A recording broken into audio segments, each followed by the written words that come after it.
So my name is Wanjira. I am an advocate of the High Court. And I think I've come to this space to agree with some things that have been said and to disagree with other things that have been said. I think the last speaker amesema hapa ati Ruto atafedheka kwa roho yake. Let me just say that I have not seen in my life anyone more shameless than Ruto. He has been lying his entire life, his entire political career, and he's not going to start feeling ashamed or embarrassed now. So I'm not sure there's anything we could do to embarrass him. Perhaps others around him, like Cecily Mbarire, will feel embarrassed and come to niliona akikelelesha people in Embu telling them that they, hawajafika hiyo kiasi ya kukosa aibu mpaka they are jeering at the president. And what I would say in response to that is perhaps Cecily Mbarire can feel embarrassed on behalf of the president. But Cecily Mbarire also told us when we were rejecting the finance bill that her priority is to see that the president is re-elected. So again, reinforces my point that those two people, birds of the same feather, which is the same exact everybody in parliament right now, everybody that claims to be an MP, just a bunch of unembarrassed, shameless clowns. That is number one. Number two, I want to say that protests is the language spoken by the downtrodden and the people that feel unheard. So protests are the language, is the language spoken by people that feel unheard, by the downtrodden. And a lot of reasons have been stated here tonight for why we should be on the streets and why, this administration continues to pretend that it hears us or that it knows what our issues are, but it actually doesn't.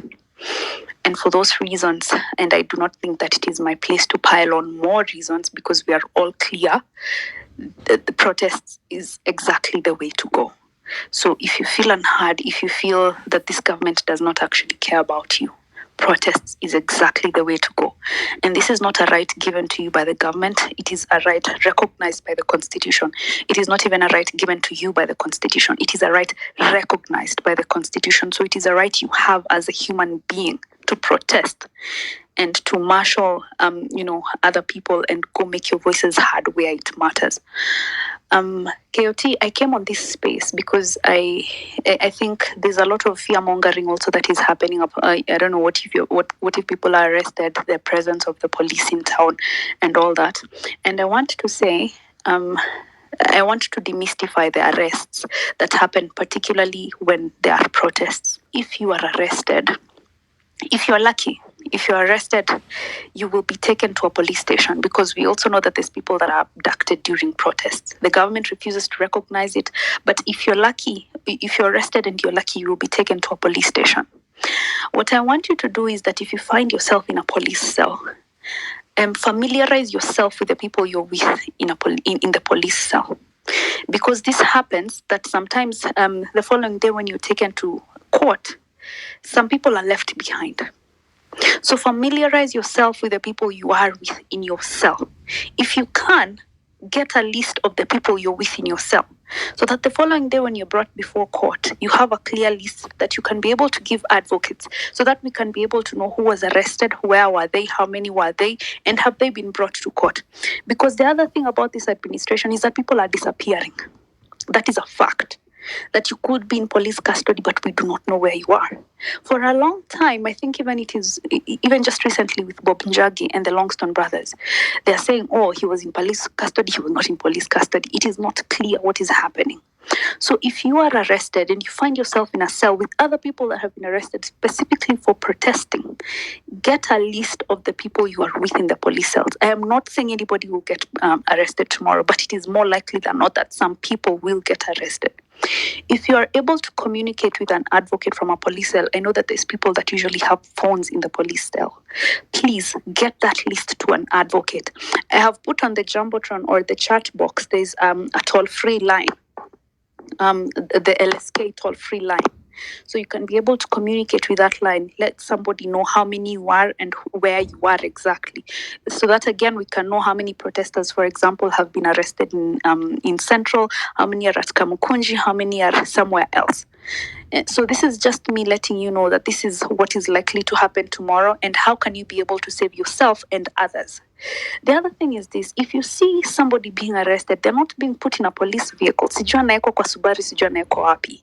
We always say this to everybody, especially ahead of a protest: do not let somebody get arrested while you watch, specifically because tomorrow you are showing up as people of the same caliber. Usiache mtu ashikwe umejiangalilia. Which is why, again, we are really doing our best to fight.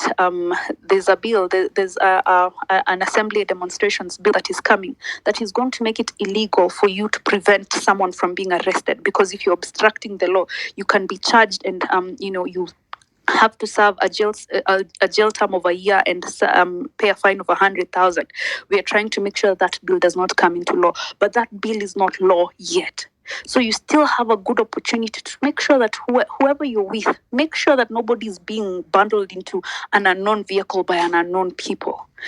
It is your right. The right of self-defense also applies to defense of another person. So if you can see for a fact that this is a person that is being taken and we do not know who is taking them, it is a number plateless car, it is police that are not even in uniform, we don't know where they are being taken, do your best to ensure that person is not taken, or at least have video footage or something to ensure that we can be able to know, what happened to this person, right? The other thing I can say is that the LSK, I cannot purport to speak for the LSK, but there are advocates that I know that are completely 100% devoted to ensuring that anybody that is arrested or abducted is found ASAP. So we will do our best, and we will be on call tomorrow, that if you are arrested, whatever happens to you, if you have contacts of an advocate, specifically advocates that that usually come through, just so kuna wale, they have developed a name for coming through for protesters. If you have whatever you can be able to do to put the message out there, if you are taken or someone else is taken, put the msingoje jioni, tafadhali msingoje jioni, so that we can start mobilizing. But we are 100% devoted to ensuring that whoever is arrested is ASAP released, or if they are arraigned in court, we're going to ensure that you have representation. That is what I wanted to say. But this protest, 100% kesho, we have to do it. It is necessary. It is our way of sending a message. Thank you, KOT.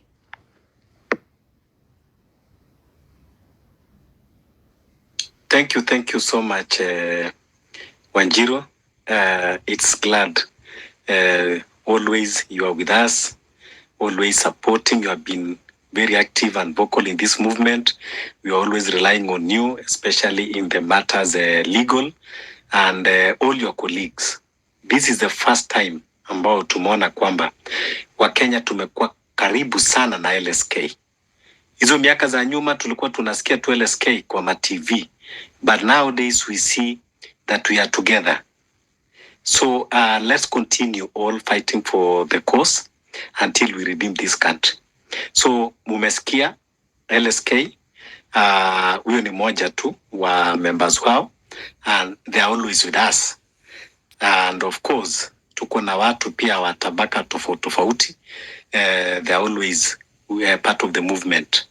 That is why it is important that you understand that this movement, it is not a joke. When you see professionals coming and sacrificing their time to redeem this country, especially like kama lawyers up, they know that things are not right in this country. They know that kwamba mambo inaenda sivyo